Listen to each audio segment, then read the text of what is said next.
गोटे गाँव सुजान सिंह नामक एक धनी बेपारी निज स्त्री देवकी सहित रोहुथिला। ता पाखरे धनर अभाव नथिला, किंतु तार कौनसी संतान नथिबारु से सबुबेले दुखी रोहुथिला। से सर्वदा भाबुथिला कि गोटे पुओ थांता जे सबु बेपार संभाळंता। संतान न होबा कारणरु देवकी को निज सासु ससुरंक ठारू कटु कथा सुनिबाकू मिलुथिला। आउ से दुखी होई घरर कौनसी कोणरे बसी सबुबेले कांदुथिला। देवकी, माँ और बापा नाती सुख चाहूचंती। जदि तू तांकु सुख देई पारिबुनी ताहेले मते अन्य बाहाबाकू पड़िबो। सुजान सिंह एई कथा सुनी देवकी को बहुत दुख हैला। किछि वर्ष परे भगवान देवकीर डाक सुनिले। आ देवकी गोटे संतान को जन्म देला, किंतु समस्ते निराश थिले। आ सुजान सिंह मध्य खुशी नथिला, कारण देवकी गोटे झियो शिशु को जन्म देइथिला। झियोर जन्म नेबा मात्रे जेमिति घरे शोक खेली जाइथिला, किंतु देवकी जेमिति सेमिति निज झियो कृष्णवी को भल भाबरे पाळिबाकू लागिला। आउ कृष्ण भी बड़ हो गला। से बहुत बुद्धिमान आउ ज्ञानी झियो थिला। जेतेबेले से आखपाखर बाकी पिला माननकु स्कूल जिबार देखिला, से बापांकु स्कूल जिबा पई कहिला, किंतु सुजान सिंह कहिला, तोर लालन पालन रे आगरु ही मोर गुडाए खर्च होई जाईची। एबे स्कूल रो नारे मु आउ टंका खर्च करि पारिबिनी। एबे जाई मां सहित चुली संभाळ, बड़ आसिला स्कूल जिबा वाली। धीरे धीरे कृष्ण भी 5 वर्षर हैला। देवकी पुणी मां हेबाकू जाउथिला। एथर देवकी गोटे पुत्र संतान को जन्म देला। आउ सुजान सिंह खुशी खुशी पूरा गाँव रे मिठा बांटिला। आउ से निज पुअर ना पारस रखिला। कृष्ण भी देखुथिला कि समस्ते पारस सहित बहुत खेलुथिले आउ स्नेह करुथिले। तो दिने निज माँ देवकी को पचारिला, माँ काहेकि बापा मो सहित केबे भी खेलंतिनी? देवकीर आखिरे लुह भरिगला। आउ से निज झियो को कहिला, एठी झियोठु बेसी पुओ को स्नेह मिले, किंतु चिंता करनी झियो, मु तते भलो पाए ना। कृष्ण भी एसबु शुणी निज माँ को लुह पोछिला आउ तांको कुंडेई पकेला। किछि समय गला। आउ एबे माँ को जीत जोगु पारस सहित कृष्ण भी मध्य स्कूल जिबाकू लागिला। कृष्ण भी पढ़ारे बहुत चतुर थिला आउ सर्वदा भल मार्क आणुथिला, किंतु ता भाई पारसर मन पाठ पढ़ारे नथिला। आउ से सबु बेले परीक्षा रे फेल हेउथिला। दिने कृष्ण भी निज स्कूल रे टॉप करिथिला, आउ से पटे ता भाई फेल हे जाइथिला। कृष्ण भी बहुत खुशी थिला। आउ घरे पहुंची निज पिता सुजन सिंह को कहिला, बापा मु स्कूल रो परीक्षा रे टॉप करिछि। सुजान सिंह मुह फुले किछि उत्तर देलानी। अल्प समय परे पारस सुजान सिंह पाखकू दुखी होई आसिला। आउ से सुजान सिंह को कहिला, बापा मु एथर फेल हे गली। पारस रो ई कथा सुनी सुजान सिंह खुशी होई कहिला, अरे किछि कथा नुहे पुओ, तू ए टिके कथारे दुखी हे गलु। आर थर टिके आउ परिश्रम करि नबु। अच्छा, तू जो साइकेल मागिथिलु मु तोते सेटा आजी देबी। मो सहित जीवुटी। एतिकी कही सुजान सिंह पारस को कुंडेई पकेला। आउ दूर रे छिड़ा कृष्ण भी एसबु देखुथिला। कृष्ण भी दुखी होई गला आउ कांदीबाकू लागिला। सेतेबेले ता कांद सुनी देवकी ता पाखकू आसिला। आउ से निज झियो को कहिला, झियो तू तो बापांका कथा को भूल बुझिबुनी। मु बहुत खुशी अछि कि तू स्कूल रे टॉप करिछु। आउ खुशी रे मु तो पई तो पसंद रा खीरी बनेइछि।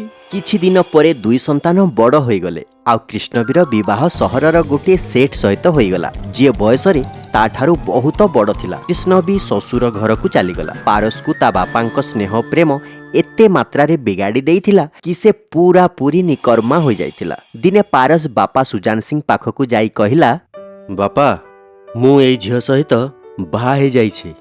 सुजान सिंह पुअर ए खबर सुनी खुशी होई गला। आउ निज बेपारर सबु दायित्व पुओ पारस को देदेला। आउ देवकी मध्य घरर दायित्व बहु मानसी को देदेला।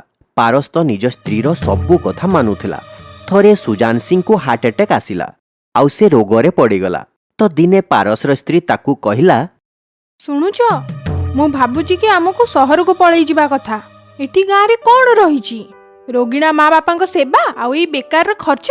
पारस कहिला, हाँ तू ठीक कहूछु। पारस सेया कला जहा ता स्त्री चाहूथिला। से सुजान सिंह पाखकू गला आउ कहिला, बापा मु आउ मानसी ठीक करिछु कि आमे सहर रे रहिबु, हमको गाँ रे रहिबार नाही। ये कौन कहूछु पुआ? तो बिना हमर किए अछि?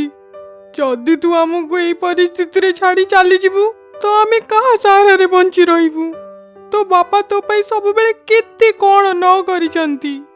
ପାରସ ମାଙ୍କ କିଛି କଥା ଶୁଣିଲାନି ଆଉ ସେଇଠୁ ନିଜ ସ୍ତ୍ରୀକୁ ନେଇ ସହରକୁ ଚାଲିଗଲା। ସୁଜାନ ସିଂର ଦେହ ଦିନକୁ ଦିନ ଖରାପ ହେବାକୁ ଲାଗିଲା। କୃଷ୍ଣ ବି ଖବର ପାଇଲା ମା ବାପାଙ୍କ ପରିସ୍ଥିତି ବିଷୟରେ। କୃଷ୍ଣ ବି ତାଙ୍କ ଘରକୁ ଆସିଲା ଆଉ ମା ବାପାଙ୍କ ଚିକିତ୍ସା କରେଇଲା। ଇଏ ଦେଖି ସୁଜାନ ସିଂ ବୁଝିପାରିଥିଲା କି ସେ ଯେଉଁ ପୁଅକୁ ଏତେ ସ୍ନେହ ଦେଲା ସେ ନିଜ ସ୍ତ୍ରୀର କଥା ମାନି ଛାଡ଼ି ଚାଲିଗଲା। ଆଉ ଯେଉଁ ଝିଅ ପାଇଁ ସେ କେବେ କିଛି କରିନଥିଲା ଆଜି ସେଇ ଝିଅ ତାଙ୍କ ଖରାପ ପରିସ୍ଥିତିରେ ତାଙ୍କର ସାହାରା ହେଇ ଛିଡ଼ା ହେଇଛି। ସୁଜାନ ସିଂର ଆଖିରୁ ଲୁହ ଝରିଗଲା। ସେ ଡାକ୍ତରଖାନାରେ କୃଷ୍ଣବୀକୁ ନିଜ ପାଖକୁ ଡାକିଲା ଆଉ ତାକୁ କହିଲା, ଝିଅ ମତେ କ୍ଷମା କରିଦେ, ମୋର ଭୁଲ ଥିଲା। ବାସ୍ତବରେ ତୁ ହିଁ ମୋର ପ୍ରକୃତ ସନ୍ତାନ। ଆଉ ଏତିକି କହି ସେ ନିଜ ଝିଅ କୃଷ୍ଣବୀକୁ କାନ୍ଦି କାନ୍ଦି କୁଣ୍ଢେଇ ପକେଇଲା। ଆଉ ଏସବୁ ଦେଖି ଦେବକୀର ଆଖିରୁ ଲୁହ ଝରି ଆସିଲା। ତ ପିଲେ ଏଇ କାହାଣୀରୁ ଆମକୁ ଏଇ ଶିକ୍ଷା ମିଳେ କି ଆମକୁ କେବେ ବି ପୁଅ ଆଉ ଝିଅରେ ପାର୍ଥକ୍ୟ କରିବା ଉଚିତ ନୁହେଁ ଆଉ ତାଙ୍କୁ ସମାନ ଅଧିକାର ଦେଇ ସମ୍ମାନ ଦେବା ଉଚିତ। ଥରକର କଥା। କାଶୀପୁର ନାମକ ଗୋଟିଏ ଗାଁରେ ଜଗନ ନାମକ ଗୋଟିଏ ଭିଖାରୀ ନିଜ ଝିଅ ଗୌରୀ ସହିତ ରହୁଥିଲା। ଗୌରୀର ମାର ଗାଁରେ ବ୍ୟାପିଥିବା ମହାମାରୀ କାରଣରୁ ଦେହାନ୍ତ ହୋଇଯାଇଥିଲା ଆଉ ଜଗନକୁ ଭଲ ଭାବରେ ଦିଶୁନଥିଲା। ସେଥିପାଇଁ ତାକୁ କେଉଁଠି କାମ ମିଳୁନଥିଲା ଆଉ ବାଧ୍ୟ ହେଇ ନିଜ ପେଟ ପୋଷିବା ପାଇଁ ନିଜ ଝିଅ ଗୌରୀ ସହିତ ଭିକ ମାଗିବାକୁ ପଡୁଥିଲା। କିନ୍ତୁ ଗୌରୀକୁ ଭିକ ମାଗିବା ପସନ୍ଦ ନଥିଲା। ସେ ପାଠ ପଢିବାକୁ ଚାହୁଁଥିଲା। ସେଥିପାଇଁ ସେ ଯେବେ ବି ଗାଁର ସେଠାନୀ ଘରକୁ ବାପାଙ୍କ ସହିତ ଭିକ ମାଗିବାକୁ ଯାଉଥିଲା ତ ସେଠି ତାଙ୍କ ପୁଅ ରାଜୁକୁ ପାଠ ପଢୁଥିବାର ଦେଖି ତାକୁ ନିଜ ପାଇଁ ବହୁତ ଖରାପ ଲାଗୁଥିଲା। ଏଇଆ ଦେଖି ସେଠାନୀ କଟାକ୍ଷ କରି କହୁଥିଲା, ହରିଆ ଦେଖ ଦୁଆରେ ପୁଣି ସେଇ ଭିକାରୀ ହେଇଥିବ। ତୁ ତାକୁ କିଛି ବି ଦେଇ ଭଗା ଶୀଘ୍ର ଏଠାରୁ। ଗାଁରେ ଗୋଟିଏ ବି ଡାକ୍ତରଖାନା ନାହିଁ। ଆଉ ଯଦି ଏଇ ଅମଣିଷଙ୍କ ମହାମାରୀ ମୋ ପୁଅ ରାଜୁକୁ ଲାଗିଯାଏ ତ ମୁଁ କଣ କରିବି? ଏଇଆ ଶୁଣି ଦୁହେଁ ଦୁଃଖୀ ହୋଇ ସେଇଠୁ ଚାଲିଗଲେ। ତାପରେ ଗୌରୀ କହିଲା, ବାପା ଗାଁ ଲୋକେ ଆମଠୁ ଦୂରେଇ କାହିଁକି ରହନ୍ତି? ଆମେ କଣ ଏତେ ଖରାପ? ତାପରେ ବାପା କହିଲେ, ଆରେ ନା ଝିଅ, ଖରାପ ତ ଆମ ଗରିବତା ଆଉ ତାଙ୍କ ଭାବନାରେ ଅଛି। ବାପା ଦିନେ ମୁଁ ଡାକ୍ତର ହୋଇ ତୁମ ଆଖିର ଚିକିତ୍ସା କରିବି। ମୁଁ ଏଇ ଗାଁରେ ଗୋଟେ ଡାକ୍ତରଖାନା ମଧ୍ୟ ଖୋଲିବି। ଝିଅ ଆମ ପାଇଁ ତ ଦୁଇ ଓଳିର ଖାଦ୍ୟ ଖାଇବା ମଧ୍ୟ ବହୁତ କଠିନ। ଇଏ ସବୁ ତ ବଡ଼ ଲୋକଙ୍କ ସ୍ୱପ୍ନ। ଯଦି ମୁଁ ତୋ ପାଇଁ କିଛି କରିପାରନ୍ତି। ସେତେବେଳେ ଜଣେ ମହିଳା ଗୌରୀକୁ ଡାକି କହିଲା, ଆରେ ଏ ଗୌରୀ, ଯଦି ତୁ ଆମର ଟଏଲେଟ ସଫା କରିଦବୁ ମୁଁ ତତେ କିଛି ଟଙ୍କା ଭିକରେ ଦେଇଦେବି। ଗୌରୀ ତାଙ୍କ କଥା ଶୁଣିଲା ଆଉ ତାଙ୍କ ପାଇଖାନା ସଫା କରିଦେଲା। କିନ୍ତୁ ଗୌରୀକୁ ଏ କଥା ବହୁତ ଖରାପ ଲାଗିଲା। ସେତେବେଳେ ଗୌରୀ ପ୍ରତିଜ୍ଞା କଲା କି ସେ ଡାକ୍ତର ହବ। ଗୌରୀ ନିଜ ବାପାଙ୍କୁ ମନ୍ଦିର ବାହାରେ ରହିମ କକାଙ୍କ ପାଖରେ ବସେଇଦେଲା ଆଉ ସେ ନିଜେ ଅନେକ ଦିନ ପର୍ଯ୍ୟନ୍ତ ଗାଁରେ ଖେଳନା ବିକି ଟଙ୍କା ରୋଜଗାର କରିବାକୁ ଲାଗିଲା। ତାପରେ ଦିନେ ଗାଁର ଶିକ୍ଷୟିତ୍ରୀ ରେଣୁ ଦିଦିଙ୍କୁ ଭେଟି ସେ ଗାଁର ସରକାରୀ ସ୍କୁଲରେ ପଢିବାକୁ ଯିବାକୁ ଲାଗିଲା। ଗୌରୀ ନୀତି ସ୍କୁଲରୁ ଫେରି ଖେଳନା ବିକୁଥିଲା ଆଉ ଟଙ୍କା ରୋଜଗାର କରୁଥିଲା ଆଉ ନିଜ ବାପାଙ୍କ ସେବା କରୁଥିଲା। ଗୌରୀ ରାତି ସାରା ଅନିଦ୍ରା ହୋଇ ପାଠ ପଢୁଥିଲା ଆଉ ସର୍ବଦା ଭଲ ମାର୍କ ରଖି ପାସ୍ ହେଉଥିଲା। ଗୌରୀର ସାହସ ଆଉ ସଫଳତା ଦେଖି ସେଠାନୀ ଆଉ ଅନ୍ୟ ଗାଁର ଲୋକେ ଆଶ୍ଚର୍ଯ୍ୟ ହେଉଥିଲେ ଆଉ ସେ ଜଗନ ଆଉ ଗୌରୀକୁ ଈର୍ଷା କରିବାକୁ ଲାଗିଲେ। କି ଜାଣି ଏ ଭିକାରୁଣୀ ପାଠ ପଢି କୋଉ ଡକ୍ଟର କଲେକ୍ଟର ହେଇଯିବ। ମୁଁ ବି ଦେଖୁଛି।